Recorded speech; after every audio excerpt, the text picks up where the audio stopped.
Hey, what's going on, everybody? How you doing? Matt Antonelli here with Antonelli Softball. Today we're talking about rundown technique. This is Michigan softball, and they're working on it in practice.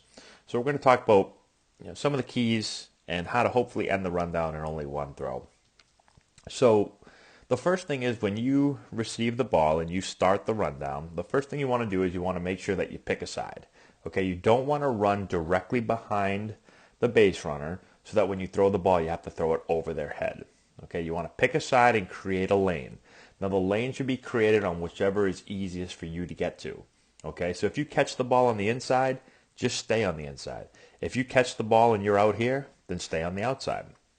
And then it's the job of the receiver to get on that get on that same side so that there is a throwing lane. We never want to throw the ball over the runner's head, okay? So the receiver is just basically looking to see which side the runner or the person with the ball creates, and then you get to the same side, okay? You always want to be to the same side. Once you pick a side, now you want to get the runner running hard. And to do that, you must run hard, okay? Do not jog after the runner. You need to get the runner to commit, all right? So by commit, they should be fully turned and running, okay? If they're shuffling or if they're just kind of crossing over with their, let's say she's crossing over with her right leg, but her left leg was still out here in front, and so it's more of like a side kind of turned half run instead of a completely turned run, then that's not committed. We need to get her committed, fully turned, so that when you throw the ball, she cannot stop and turn around before the receiver catches the ball and tags her. Okay? And the only way we get her to be committed is to get the ball and run hard. If we don't run hard, then she doesn't have to run hard. The runner won't have to, and she can shuffle or just kind of do that sideways run. Okay? Also, when you're running hard, get the ball out of your glove. Okay, we don't want to run with the ball in our glove because then when we need to feed the ball, we have to take it out and feed it. If we have the ball out of our glove in our throwing hand, then whenever we're good to throw, we can throw it. Okay? Couple other things for the person that's kind of starting the rundown is the throw should be a dart throw. It should be very quick and short. Short arm action. Ball's up, ball comes out. There's not a big wind up. It's just a quick dart throw on the run, okay? And then once we give the ball up, we exit the rundown on the side that we're already on. So we don't want to cut across that lane. If the lane has been established on the inside, we give the ball up and we get off to the inside. If the lane is established on the outside, we give the ball up, we get off to the outside. We don't want to cross because then if the runner turns around and hits us, it's interference on us and they get the next base, okay? So those are some of the keys for the person that's starting the rundown. Now for the receiver, we talked about getting on the same side as the person running the runner down so that we have a lane to throw and we don't have to throw over the runner's head.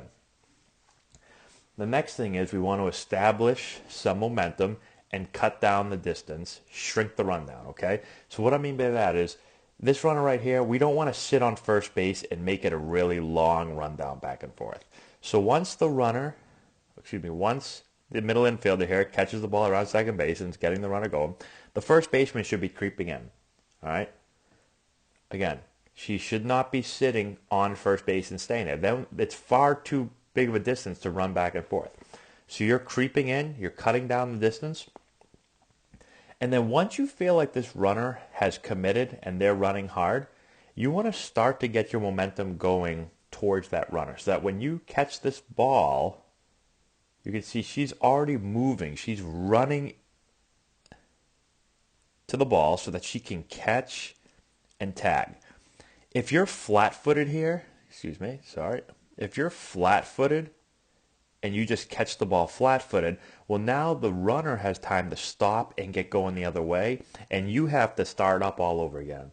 But if you have some momentum as she moves into the ball here, well, then by the time she catches the ball and you try to stop, she's got momentum, even if the runner is much quicker.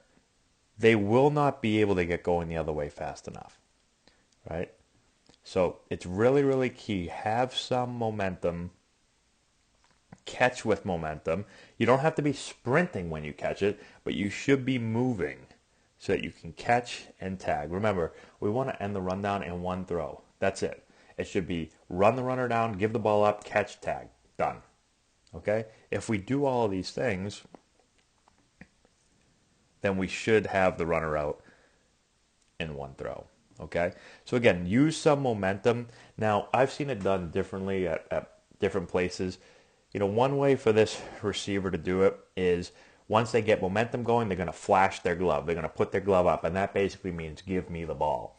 And the person with the ball, the middle infielder here, should give it up. I've had some teams that yell ball.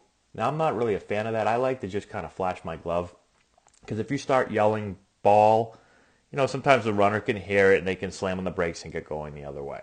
All right. So usually just a quick flash of the glove as you get your momentum going should do it. Now, with that being said, if you have the ball, you should not be waiting for the first baseman or whoever it is that's in the rundown with you. You should not be waiting for them to flash their glove. You should be able to feel it and read it as they get their momentum going. And as this distance between the first baseman and the runner becomes shorter, you should know I got to give the ball up. Don't be late with it. Don't wait for the runner or for your first baseman or whoever it is in the rundown with you to start moving, flash their glove, and then say, oh man, I got to give the ball up, because sometimes it can be too late. So you're trying to anticipate it as you're running. Make sure you give it up to them once they get the momentum going so they can catch and tag.